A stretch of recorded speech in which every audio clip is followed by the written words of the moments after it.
My name is Amy. My student number is 1. The title is The Birth of Wikipedia. I'm a freshman at NCUE. Charles Van Doren, who was later a senior editor of Britannica, said the idea encyclopedia should be radical. It should stop being safe. But if you know anything about the history of Britannica since 1962, it was anything but radical. Still a very completely safe, study type of encyclopedia. Wikipedia, on the other hand, begins with a very radical idea, and that's for all of us to imagine a world in which every single person on the planet is given free access to the sum of all human knowledge. And that's what we're doing. So Wikipedia, you just saw a little demonstration of it. It's a freely licensed encyclopedia. It's written by thousands of volunteers all over the world in many languages. It's written using Wiki software, which is the type of software he just demonstrated, so anyone can quickly edit and save, and it goes live on the internet immediately. And everything about Wikipedia is managed by virtually and all volunteer staff. So when Yokai is talking about new methods of organization, he's exactly describing Wikipedia. And what I'm going to do today is tell you a little bit more about how it really works on the inside. So Wikipedia is owned by the Wikimedia Foundation, which I founded, a non-profit organization. And our goal, the core aim of the Wikimedia Foundation, is to get a free encyclopedia to every single person on the planet. And so, if you think about what that means, it means a lot more than just building a cool website. We're really interested in all the issues of the digital divide, poverty worldwide, empowering people everywhere to have the information that they need to make good decisions. And so we're going to have to do a lot of work that goes beyond just the internet. And so that's a big part of why we've chosen the free licensing model, because that empowers local entrepreneurs or anyone who wants to. They can take our content and do anything they like with it. You can copy it, redistribute it, and you can do it commercially or non-commercially. So there's a lot of opportunities that are going to arise around Wikipedia all over the world. We're funded by donations from the public, and one of the more interesting things about that is how little money it actually takes to run Wikipedia. So Yokai showed us the graph of what the cost of a printing press was. And I'm going to tell you what the cost of Wikipedia is. But first, I'll show you how big it is. So we've got over 600,000 articles in English. We've got 2 million total articles across many different languages. The biggest languages are German, Japanese, French. All the Western European languages are quite big, but only around 1/3 of all of our traffic to our web clusters to the English Wikipedia, which is surprising to a lot of people. A lot of people think in a very English-centric way on the internet, but for us, we're truly global. We're in many languages. How popular we've gotten to be, we're at top 50 website and we're more popular than the New York Times. So this is where we get to Yokai's discussion. This shows the growth of Wikipedia. We're in the blue line there, and this is the New York Times over there. And what's interesting about this is the New York Times website is a huge, enormous corporate operation with I have no idea how many hundreds of employees. We have exactly one employee, and that employee is our lead software developer, and he's only been our employee since January 2005. All the other growth before that. So the servers are managed by a ragtag band of volunteers. All the editing is done by volunteers, and the way we're organized is not like any traditional organization you can imagine. People are always asking, well, who's in charge of this, or what does that? And the answer is, anybody who wants to pitch in. It's a very unusual and chaotic thing. We've got over 90 servers now in 3 locations. These are managed by volunteer system administrators who are online.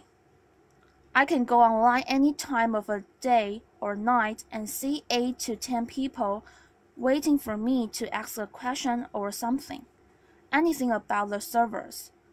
You could never afford to do this in the company. You could never afford to have a standby crew of people 24 hours a day and do what we are doing at Wikipedia. So we're doing around 1.4 billion page views monthly. So it's really gotten to be a huge thing. And everything is managed by the volunteers. And the total monthly cost for our bandwidth is about $5,000, and that's essentially our main cost. We could actually do without the employee. We hired Brian because he was working part-time for 2 years and full-time at Wikipedia.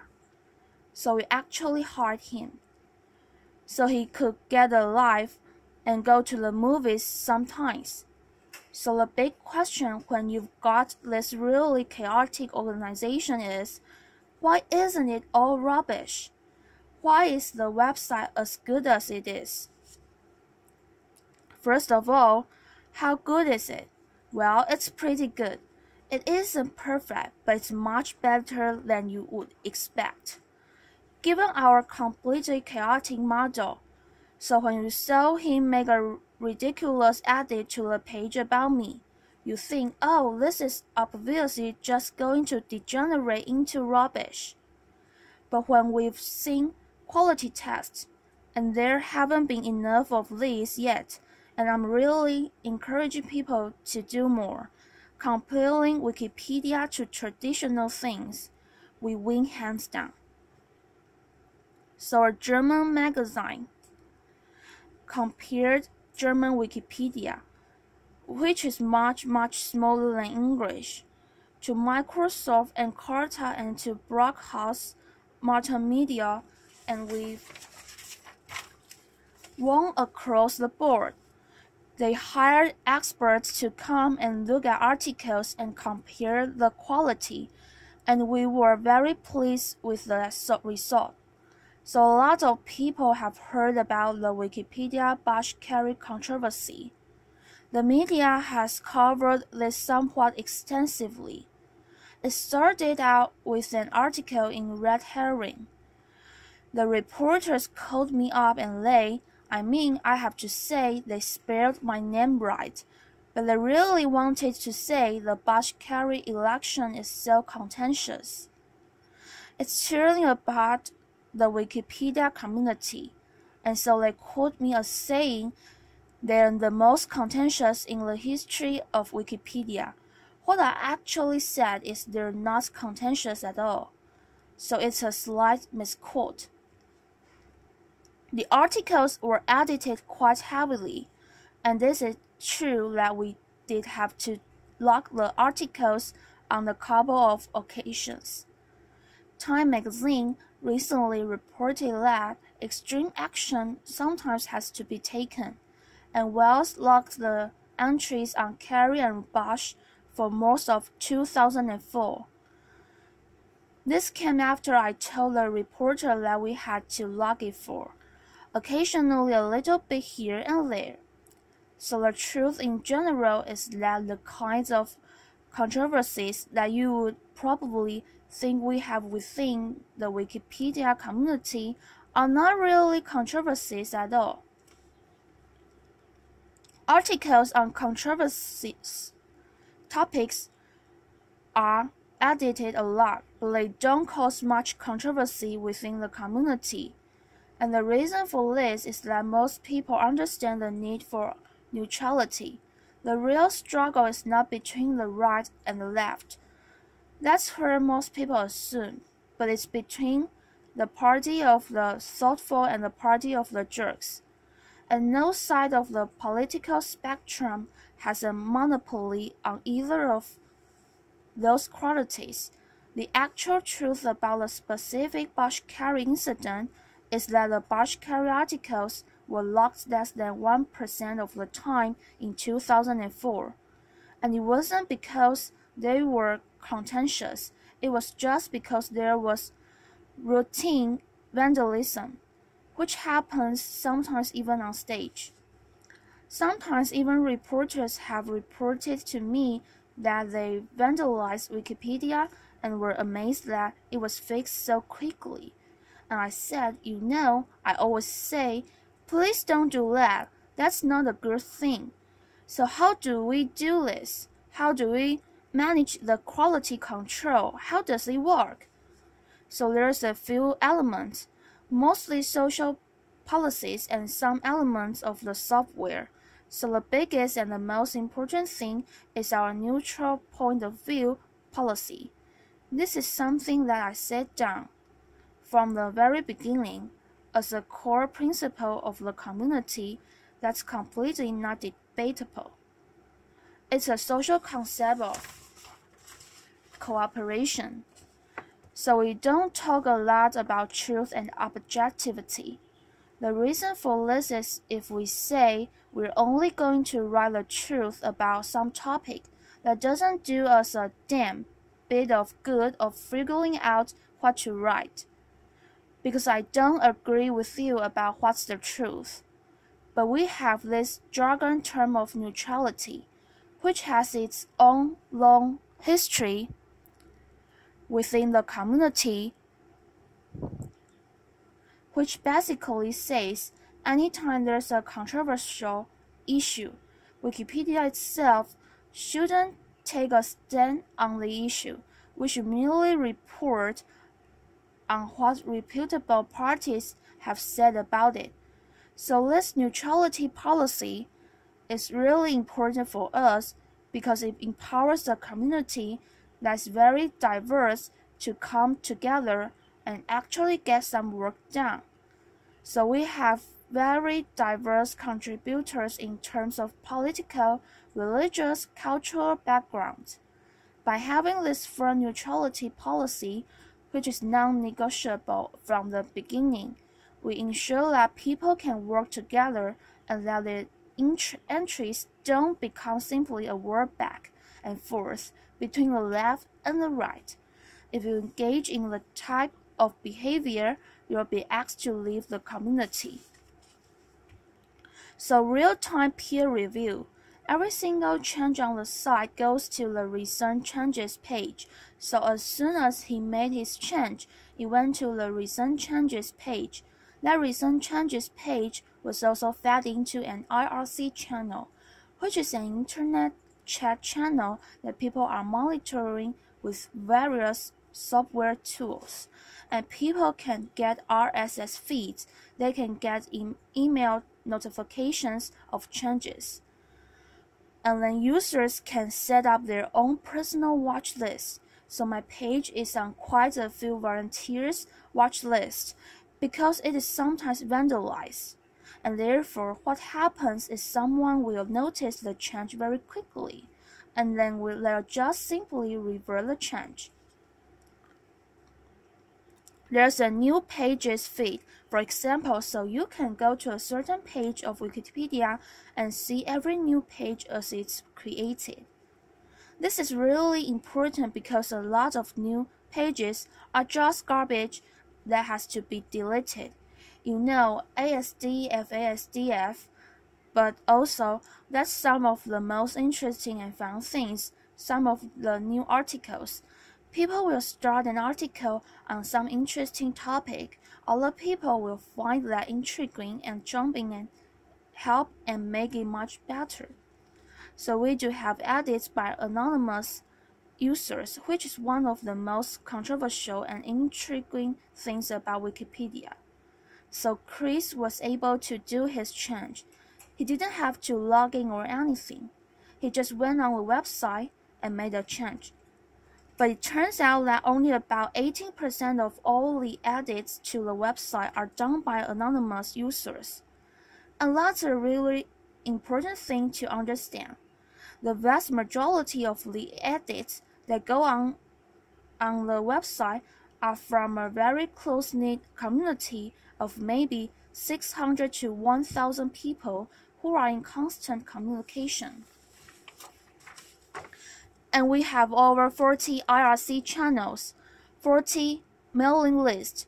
All these people know each other. They communicate. We have offline meetings. These are the people who are doing the bulk of the site, and they are, in a sense, semi-professionals at what they're doing. The standards we set for ourselves are equal to or higher than professional standards of quality. We don't always meet those standards, but that's what we're striving for. And so are tight communities who really cares for the site, and these are some of the smartest people I've ever met. It's my job to say that, but it's actually true. The type of people who are drawn to writing an encyclopedia for fun tend to be pretty smart people. The tools and the software, there's lots of tools that allow us meaning the community, to self-monitor and to monitor all the work. This is an example of a page history of Flat Earth, and you can see some changes that were made. What's nice about this page is you can immediately take a look at this and see. Okay, I understand now. When somebody goes and looks at, they see that someone, an anonymous IP number, made an edit to my page. That sounds suspicious. Who is this person? Somebody looks at it. They can immediately see highlighted in red all of the changes that took place. To see, okay, well, these words have changed. Things like this. So that's one tool that we can use to very quickly monitor the history of a page. Another thing that we do within the community is we leave everything very open-ended. Most of the social rules and the methods of work are left completely open-ended in the software. All of that stuff is just on wiki pages, and so there is nothing in the software that enforces the rules. The example I've got up here is the votes for the election page. So I mentioned earlier, people type ASDF, it needs to be deleted. Cases like that, the administrators just delete it. There's no reason to have a big argument about it, but you can imagine there's a lot of other areas where the question is this notable enough to go in an encyclopedia? Is the information verifiable? Is it a hoax? Is it true? Is it what? So we needed a social method for figuring out the answer to this. And so the method that arose organically within the community is the votes for deletion page. And in the particular example we have here, it's a film. Twisted issues. And the first person says, now this is supposedly a film. It fails the Google test miserably. The Google test is you look in Google and see if it's there, because if something's not even in Google, it probably doesn't exist at all. It's not a perfect rule, but it's a nice starting point for quick research. So somebody says, delete it. please delete it, it's not notable. And then somebody says, wait, I found it in the book. Film Thread Video Guide, the 20 underground films you must see. So the next person says, clean it up. Somebody says, I found it on IMDb, keep. And what's interesting about this is that the software is, these votes are just text typed in the page. This is not really a vote so much as it is a dialogue. Now it is true that at the end of the day, an administrator can go through here and take a look at this and say, okay, 18 deletes, 2 keeps, were deleted.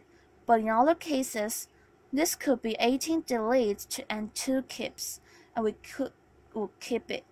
Because if those last 2 keeps say, wait a minute, nobody else saw this, but I found it in the book, and I found a link to a page that describes it, and I'm going to clean it up tomorrow, so please don't delete it, then it will survive. And it also matters who the people are who are voting. Like I say, it's a tight-knit community. Down here at the bottom, keep, real movie. Rick Clay is a very famous Wikipedian who does an enormous amount of work with vandalism, hoaxes, and votes for deletion. His voice carries a lot of weight within the community because he knows what he's doing. So how is all this governed? People really want to know about administrators, things like that. So the Wikipedia governance model, the governance of the community, is a very confusing but workable mix of consensus. Mainly we try not to vote on the content of the articles because the majority view is not necessarily neutral. Some amount of democracy, all of the administrators. These are the people who have the ability to delete pages. That doesn't mean that they have the right to delete pages. They still have to follow all the rules, but they're elected by the community.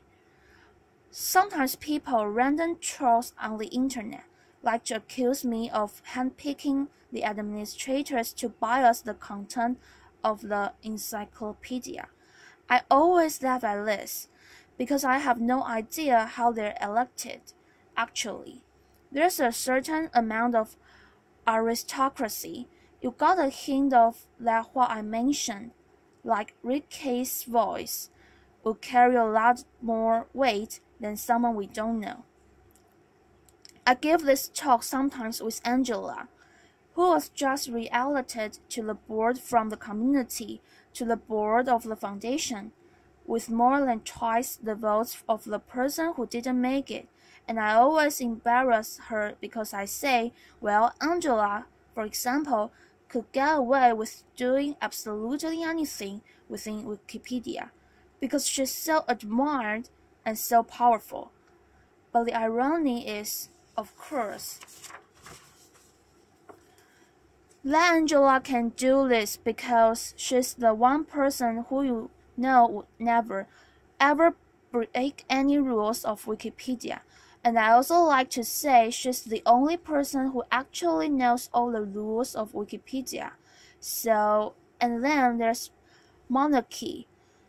And that's my role on the community, so I was describing this in Berlin once, and the next day in the newspaper, the headline said, I am the Queen of England. And that's not exactly what I said, but the point is my role in the community within the free software world. There's been a long-standing tradition of the benevolent dictator model. So if you look at most of the major free software projects, they have one single person in charge who everyone agrees is the benevolent dictator. Well, I don't like this term, benevolent dictator, and I don't think it's my job or my role in the world of ideas to be the dictator of the future of all human knowledge compiled by the world. It just isn't appropriate, but there is a need still for a certain amount of monarchy. A certain amount of sometimes we have to make a decision and we don't want to get bogged down too heavily in formal decision-making processes. So as an example of how this can be important, we recently had a situation where a neo-Nazi website discovered Wikipedia and they said, "Oh, well, this is horrible. This Jewish conspiracy of a website, and we're going to get certain articles deleted that we don't like, and we see they have a voting process, so we're going to send. We have 30,000 members, and we're going to send them over, and they're all going to vote and get these pages deleted." Well, they managed to get 18 people to show up. That's neo-Nazi math for you. They always think they've got 30,000 members when they've got 18, but they managed to get 18 people to come and vote in a fairly absurd way to delete a perfectly valid article. Of course, the vote ended up being about 85 to 18, so there was no real danger to our democratic processes. On the other hand, people said, "But what are we going to do? I mean, this could happen. What if some group gets really seriously organized and comes in and wants to vote?" Then I said, "Well, fuck it. We'll just change the rules. That's my job in the community, to say we won't allow our openness and freedom to undermine the quality of the content. And so, as long as people trust me in my role, then that's a valid place for me, of course, because of the free licensing. If I do a bad job, the volunteers are more than happy to take and leave. I can't tell anyone what to do." So the final point here is that to understand how Wikipedia works,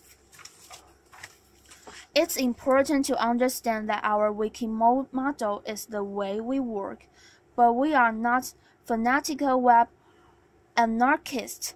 In fact, we're very flexible about the social methodology, because ultimately the passion of the community is for the quality of the work, not necessarily for the process that we use to generate it. Thank you. Ben Saunders. Yeah, hi Ben Saunders. Jimmy, you mentioned impartiality being a key to Wikipedia's success. It strikes me that much of the textbooks that are used to educate our children are inherently biased. Have you found Wikipedia being used by teachers? And how do you see Wikipedia changing education? Jimmy Wells. Yeah, so a lot of teachers are beginning to use Wikipedia. There's a media storyline about Wikipedia, which I think is false. It builds on the storyline of bloggers versus newspapers, and the storyline is there's this crisis in Wikipedia, but academics hate it and teachers hate it, and that turns out to not be true.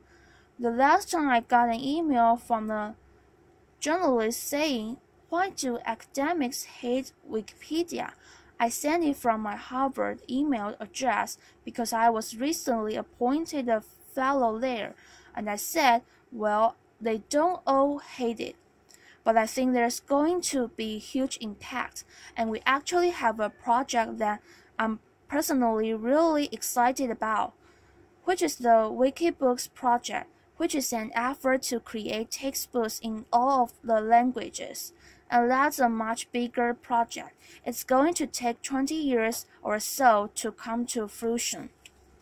But part of that is to fulfill our mission of giving an encyclopedia to every single person on the planet. We don't mean we're going to spam them with AOL-style CDs. We mean we're going to give them a tool that they can use, and for a lot of people in the world. If I give you an encyclopedia that's written at the university level, it doesn't do you any good without a whole host of literacy materials to build you up. to the point where we can actually use it. The Wikibooks project is an effort to do that, and I think that we're going to see. It may not even come from us. There's all kinds of innovation going on, but freely licensed textbooks are the next big thing in education.